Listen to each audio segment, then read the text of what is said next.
സ്കൂളൊക്കെ തുടങ്ങിയിട്ടുള്ളൂ. ഒരു പുതിയ വർഷം എൻജോയ് ഒക്കെ ചെയ്ത് സ്ലോ ആയിട്ട് തുടങ്ങാമെന്ന് വിചാരിച്ചപ്പോഴേ ഓണം എക്സാമിൻ്റെ കാര്യത്തിലേക്ക് എത്തി അല്ലേ?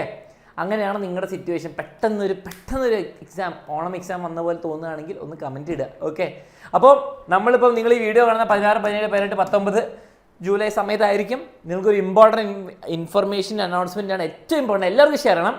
21-ാം തീയതി +1 കുട്ടികൾക്ക് 7 മണിക്കും 21-ാം തീയതി +2 കുട്ടികൾക്ക് 7:30ക്കും ഒരു ഇവൻ്റ് ഉണ്ട് നിങ്ങളുടെ ചാനൽസിൽ. എന്താണ് നമ്മൾ ഓണം എക്സാമിന് ചെയ്യാൻ പോകുന്നത്, എന്ത് കിട്ടുമെന്ന്, എങ്ങനെ പഠിക്കാമെന്ന് എല്ലാ കാര്യങ്ങളും പറഞ്ഞു. അപ്പം ഈ വീഡിയോ നിങ്ങൾക്ക് ഇവിടെ അവസാനിപ്പിക്കണമെങ്കിൽ ഈ കാര്യം ഓർക്കണം. 21-ാം തീയതി മൺഡേ ഇവൻ്റ് ഉണ്ട്, 7 മണിക്കും 7:30ക്കും. ഓക്കെ, +1 കുട്ടികൾക്ക് 7 മണിക്ക്, +2 കുട്ടികൾ 7:30ക്കും.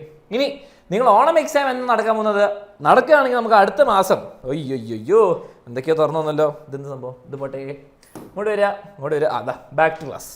നമ്മുടെ 17-ാം തീയതി കഴിഞ്ഞിട്ട് ബേസിക്കലി ഒരു മൺഡേ തുടങ്ങും. ഓഗസ്റ്റിൻ്റെ പകുതി കഴിഞ്ഞാൽ അത് 18, 19, 20, 21 ആവാൻ ചാൻസ് ഉണ്ട്. ഗ്യാപ്പ് ഉണ്ടാവില്ല, സ്റ്റഡി ലീവ് ഉണ്ടാവില്ല, ബ്രേക്ക് ഒന്നും ഉണ്ടാവില്ല. ചിലപ്പോൾ ഒരു ദിവസത്തിൽ 2 എക്സാം ഉണ്ടാവും, ഇങ്ങനത്തെ പ്രശ്നങ്ങളൊക്കെ ഉണ്ടാവും. നമുക്ക് ചെയ്യാൻ പറ്റുന്ന എന്താണ്, ഇവിടെ ഒരു 17 ദിവസം ഉണ്ട് ഓഗസ്റ്റ് മാസത്തിലും. പിന്നെ നമ്മൾ 21-നാണോ പഠിച്ചു തുടങ്ങാൻ പോകുന്നത് അല്ലേ?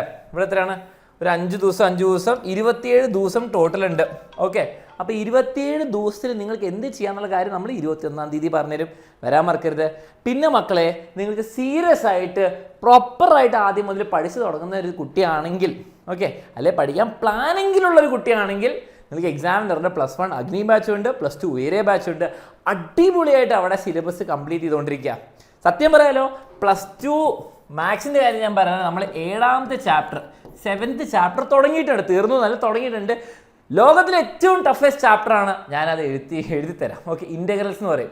അപ്പം നമ്മൾ സിലബസൊക്കെ അതിഗംഭീര സ്പീഡിലും എല്ലാം കണ്ടിന്യൂ കവർ ചെയ്ത് പോകുന്നത്. അപ്പോൾ 7th ചാപ്റ്റർ എത്തി. +1 എനിക്ക് തോന്നുന്നത് 5th ചാപ്റ്റർ 6th ചാപ്റ്റർ ഏകദേശം കഴിഞ്ഞു തോന്നുന്നു. എനിക്ക് കറക്റ്റ് ഒരു 5th or 6th ചാപ്റ്റർ എത്തിയിട്ടുണ്ട്, ലേറ്റ് ആയി തുടങ്ങിയിട്ടുണ്ട്. പക്ഷേ നിങ്ങൾ മനസ്സിലാക്കേണ്ടത്, നിങ്ങൾ ആ പേസ് എത്തിയിട്ടില്ലെങ്കിൽ നിങ്ങൾ ധൈര്യത്തോടെ അഗ്നി ബാച്ചിലും ഉയരെ ബാച്ചിലും ജോയിൻ ചെയ്തോ. അവിടെ നമ്മൾ അടിപൊളിയായിട്ട് എല്ലാ സബ്ജക്റ്റും സെറ്റായിട്ട് കവർ ചെയ്യുന്നുണ്ട്. ഈ തീരുമാനം, ബാച്ചിൽ ജോയിൻ ചെയ്യായിരുന്നല്ലോ എന്നുള്ള തീരുമാനം എക്സാമിന് 1 മാസം മുമ്പ് എടുക്കുന്നതിനേക്കാളും നല്ല ഇപ്പോൾ എടുക്കുകയാണ്. അത്രേ ഉള്ളൂ എനിക്ക് പറയാൻ വേണ്ടിയിട്ട്. ഇപ്പോൾ ജോയിൻ ചെയ്യുകയാണെങ്കിൽ ഇത്രയും കാലം നിങ്ങൾക്ക് ഉപയോഗിക്കാം, മാർച്ച് വരെ ഉപയോഗിച്ച് പഠിക്കാം. നിങ്ങൾ ഫെബ്രുവരിയിലോ ജാനുവരിയിലോ തീരുമാനിക്കുകയാണ് അപ്പം പഠിച്ചു തുടങ്ങാം, പക്ഷേ ചാൻസ് കുറവാണ്. നിങ്ങൾക്ക് സമയം കുറച്ച് ഉപയോഗിക്കാനുള്ളൂ. അപ്പോഴെന്താണ്, നിങ്ങൾക്ക് ബാച്ച് മൊത്തം യൂട്ടിലൈസ് ചെയ്യാൻ പറ്റില്ല. ഇപ്പം ജോയിൻ ചെയ്ത് ഇപ്പോൾ ലൈവ് ക്ലാസ് ഒക്കെ ഉപയോഗിച്ചും റെക്കോർഡ് ക്ലാസ് ഉപയോഗിച്ചും ഫുൾ സെറ്റാക്കാം. അപ്പം ബാച്ചിൽ ജോയിൻ ചെയ്തിട്ട് വേദന ജോയിൻ ചെയ്യാൻ താഴെ നമ്പറും ഡീറ്റെയിൽസും കൊടുത്തിട്ടുണ്ട്. ഇപ്പം തന്നെ അഡ്മിഷൻ എടുത്തു വേണമെങ്കിൽ. സെക്കൻഡ് കാര്യം, നിങ്ങൾക്ക് മൺഡേ 7 മണിക്കും 7:30ക്കും ഇവൻ്റ് ഉണ്ട്. അതിൽ നമ്മൾ പറഞ്ഞ ഓണം എക്സാമിന് വേണ്ടിയിട്ട് നമുക്ക് എങ്ങനെയൊക്കെ പ്രിപ്പയർ ചെയ്യാമെന്ന് കുറച്ച് ഡിഫറൻറ്റും വെറൈറ്റി ആയ സാധനങ്ങളായിട്ട് വരുന്നുണ്ട്. ആ കാര്യം മറക്കണ്ട. ഓക്കെ, പിന്നെ ഓണം എക്സാം ഉണ്ടെന്നുള്ളൊരു ബോധവും അത് പ്രിപ്പയർ ചെയ്യാനുള്ള കാര്യങ്ങൾ നിങ്ങൾ മെൻ്റലി റെഡി ആയിട്ട് മൺഡേ വരിക, ഷെയർ ചെയ്യുക, ഫ്രണ്ട്സിനെ വിളിച്ചുകൊണ്ട് വരിക. അപ്പോൾ നമുക്ക് മൺഡേ വൈകുന്നേരം കാണാം.